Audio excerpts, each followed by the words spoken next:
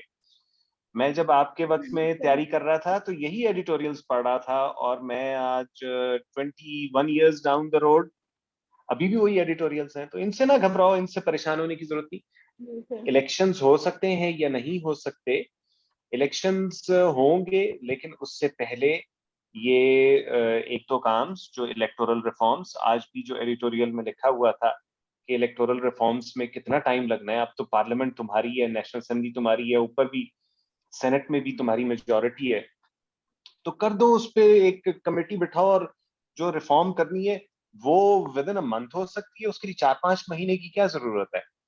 اور جو نیب لا میں جو ترمیم ہے وہ یہ دو چیزیں کہی ہوئی ہیں نا انہوں نے کہ NAB needs to be cut to size, اور اس کے ساتھ جو الیکٹورل ریفارمز ہیں، ایڈیٹوریل میں یہ دو باتیں کہی ہوئی کہ اس کے بعد گورنمنٹ الیکشن کروانا چاہے گی. تو یہ دونوں کام اتنے لمبے نہیں ہیں کہ 4-5 مہینے چاہیے ہوں، ایڈیٹوریل میں یہ کہا ہوا تھا. لیکن جس چیز کو شاید ابھی بھی یہ ایڈیٹوریل بھی مس کر رہا ہے وہ یہ ہے کہ ہمارے ہاں ٹھیک ہے کہ یہ اپوزیشن تو ساری ریزائن کر چکی ہوئی ہے، پی ٹی آئی ساری ریزائن کر چکی ہوئی ہے، لیکن اس کے باوجود جو دیر آر ادر فورسز جو ہماری جو اصل پاورز دیٹ بھی ہیں، جہاں پر بہت سارے فیصلے کیے جاتے ہیں. آج ہم وہ بل پاس کروانا چاہیں، آپ کو پتہ لگے گا کہ 10-15 خام خواہ ہی ممبرز آف نیشنل اسمبلی، وہ پتہ نہیں کیا وجہ ہوئی کہ انہوں نے کہا جی کہ ہم نے تو اس کے حق میں ووٹ نہیں دینا. تو دیر آر ادر فیکٹرز. ہمارا پولیٹیکل سسٹم اتنا سمپل نہیں ہے جو دنیا کے معیارات پر ڈیلیور کر سکتا ہو. آئی تھنک الیکشنز میرا خیال ہے کہ اسی سال ہو جائیں گے، لیکن اس سے پہلے الیکٹورل ریفارمز ابھی it is way too early. یہ کہنا کہ جی یہ اپوزیشن تو ہے نہیں تو آپ کو ریفارم چینج نہیں کرنی چاہیے، تو اس کا جواب بھی اس ایڈیٹوریل میں دیا ہوا تھا. انہوں نے کہا ہے کہ جی تو انہوں نے بھی تو 30+ پیسز آف لیجسلیشن ایک گو میں بلڈوز کیے تھے through the parliament P T I نے، تو انہیں بھی وہ نہیں کرنا چاہیے تھا. تو جس طرح وہ پاس کی گئی اسی طرح وہ انڈو یا رول بیک ہو جانی چاہیے. تو یہ میرا خیال ہے کہ الیکشنز اس سال ہو جائیں گے، لیکن وہ یہ دو کام اس سے پہلے کرنے میں زرداری اور نواز شریف دونوں کا اور فضل الرحمان کا بھی انٹرسٹ ہے. جی سر. Abdul Razzaq. Thank you sir. Welcome. جی سر. جی سر، آپ نے مجھ سے کچھ پوچھنا ہے، ہاتھ تو آپ نے کھڑا کیا تھا. اچھا سر، یہ پوچھنا ہے میں نے کہ سمپل الفاظ میں مجھے بتاؤ جی ڈی پی کے کیا معنی ہے، ابھی تک مجھے سمجھ نہیں ہے. اور دوسری بات، اچھا، اور دوسری چیز سر یہ ہے کہ یہ سیکولرزم، سیکولرسٹ ہم بولتے ہیں، اس کی سمجھ نہیں آئی. اور ایک اور لفظ ہے فاشسٹ، فاشزم، اس کی کیا معنی؟ عبدالرازق جی سر. اتنے معصوم سوال ہیں تمہارے، اور ہر سوال پہ کم از کم آدھا گھنٹہ چاہیے مجھے. اچھا سر، یہ ایڈیٹوریل میں پڑھتا آ رہا ہوں سمجھ نہیں ٹھیک ہے ہے. کہ یہ ہے کیا.